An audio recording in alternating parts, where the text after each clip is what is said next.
E por fim ali, a produção informal. São produções diversificadas, poesia, contação de história, teatro. E como é que a gente fez a captura disso? Aí está o mapa do Brasil. Nós somos 3 universidades. A gente tomou como referência capitais onde havia o curso Letras Livres e onde havia, historicamente, um movimento surdo forte. E aí nós tomamos esses estados que estão coloridos ali. Os estados amarelos ficaram sob a responsabilidade da URGS.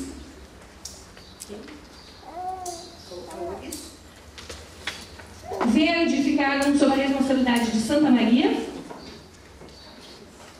E aquele verde mais escuro lá em cima ficou na responsabilidade de Pelotas. Nós tivemos grupos de pessoas nossas que estavam envolvidas na pesquisa que viajaram para esses lugares. Que bom que a gente teve que ferrar no projeto para fazer isso. Essas pessoas foram, ficaram uma semana viajando de um lado para outro, indo nas associações, indo nas escolas e trouxeram uma gama infindável de materiais que nós estamos agora catalogando e analisando. É esse o nosso foco nesse momento. Tá? E aí o que a gente percebeu? Muito teatro filmado, muita poesia, muita piada, muito livro. Em Recife apareceu muita produção em fotografia e animação. Inclusive no Festival de Cultura Surda em novembro, nós tivemos uma representante desse grupo, que é o Anima Libras. Tem até um site, se vocês colocarem Anima Libras no Google, vocês vão encontrar. É uma produção muito rica, primeiramente de fotos e agora de animação, onde eles montam os bonequinhos. Então tem uma animação que é ótima, que é uma bonequinha surda indo no médico. E aí mostrando qual é a relação, como que o surdo tem uma relação quando chega no médico. O médico não entende. E ela fica lá, com aquele dedinho na massinha, aquele bonequinho de massinha, e ela fica assim, pro médico. E o médico, sem nada, e aquelas expressões, né? E aí é interessante ver isso. Nessas histórias livres que os surdos contam, quais são as temáticas que predominam? É isso que a gente está tentando capturar. Bem, agora algumas notas finais, porque eu não tenho mais tempo. Tá? A produção, circulação e consumo das produções surdas abrem possibilidade de conhecer e reconhecer maneiras de viver e outras maneiras de viver que os surdos estão tendo. A partir desses artefatos, a gente vai podendo capturar aquilo que interessa aos surdos, como que eles significam as coisas, como que eles se relacionam com a língua de sinais, como que eles se relacionam entre eles e como eles se relacionam com esse mundo ouvinte que está em volta deles. A gente está podendo perceber essas estratégias que eles vão montando para circular no mundo. As possibilidades de registros visuais elencados no estudo estabelecem uma relação singular tempo e espaço. Por quê? E é isso que eu disse antes. O tempo e espaço dos surdos vem se ampliando cada vez mais com as novas tecnologias. E com a possibilidade que eles vêm tendo de organizar os seus encontros. Quando eu comecei a trabalhar com surdos, quem organizava congressos, seminários eram os ouvintes, que vinham para discutir sobre os surdos. Paulatinamente, os surdos começaram a participar e vinham aqui para frente dizer algumas coisas.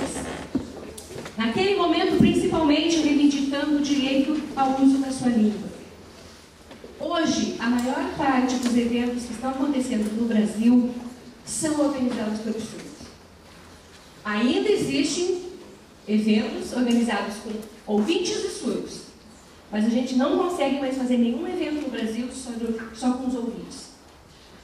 Para que a gente consiga a legitimidade, a gente tem que ter a participação deles, e não é porque a gente convida, é porque eles estão nos espaços acadêmicos, como professores de língua de sinais, como professores de diferentes âmbitos, as associações muito próximas das escolas e das instituições de ensino superior, e eles vêm dizendo como que eles querem os seus eventos. Ontem mesmo eu abri na internet e recebi uma mensagem de um encontro sobre língua de sinais numa universidade lá em Porto Alegre, quando eu fui ver quem estava organizando, os surdos.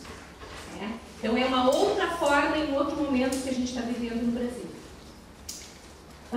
E aí, em função dessa possibilidade de tempo e espaço, o quanto que eles estão podendo agora estar aqui com um surdo que está do meu lado, mas ao mesmo tempo estar com um surdo.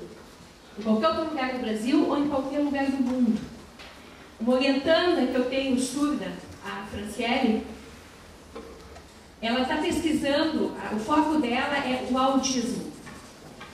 E o deaf gain, que é, a gente traduz ganho surdo, ou as resistências surdas, as formas como eles vêm superando todas essas barreiras que historicamente eles vinham, enfrentando. É impressionante o quanto que ela traz diariamente de produções, porque ela vai na internet e, a gente diz lá no Rio Grande do Sul, fuça. Ela fuça em tudo que é lugar e ela sempre está com um autor novo, alguém que disse tal coisa. Então, é uma abertura que se dá de independência, inclusive acadêmica, para os surdos. Eles não precisam mais esperar que a gente diga qualquer coisa, eles vêm nos dizer as coisas. Ao analisarmos os materiais, a gente viu que, principalmente, e eu vou acabar agora, a grande parte dessa produção que os surdos estão colocando na rua é no âmbito da reivindicação. É uma intenção política, no sentido de, não é resgate, mas de garantia de cidadania.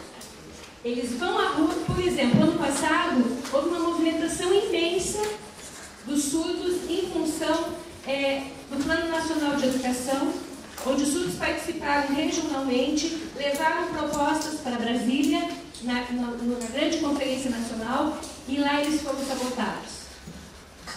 Por diferentes trâmites foram sabotados. As suas propostas não entraram no documento final.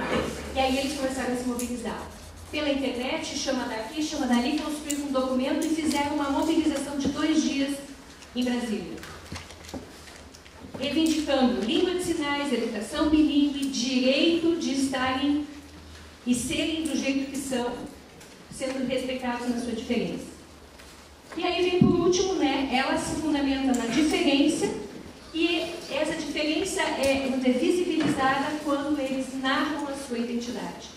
Então a gente percebe que toda essa produção cultural que os surdos no Brasil estão fazendo, elas estão envolvidas em processos de diferença, ou seja, de garantia e direito e respeito à sua diferença, e junto a isso eles vão permanentemente se narrando e constituindo as suas identidades.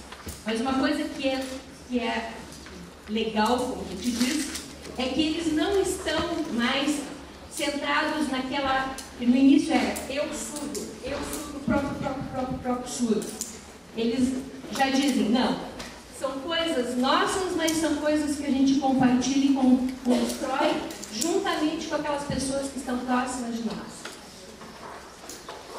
E aí, só para finalizar, um grande momento dentro dessa pesquisa, estava previsto dentro do nosso projeto, foi a realização do Festival Brasileiro de Cultura Surda.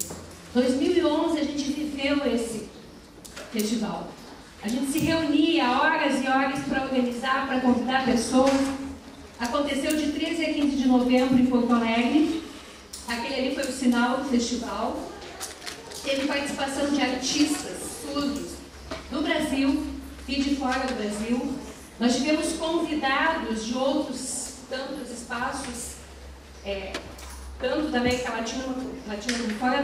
A Orquídea esteve lá para participar de uma mesa sobre cultura e educação e realizou uma oficina sobre os surdos.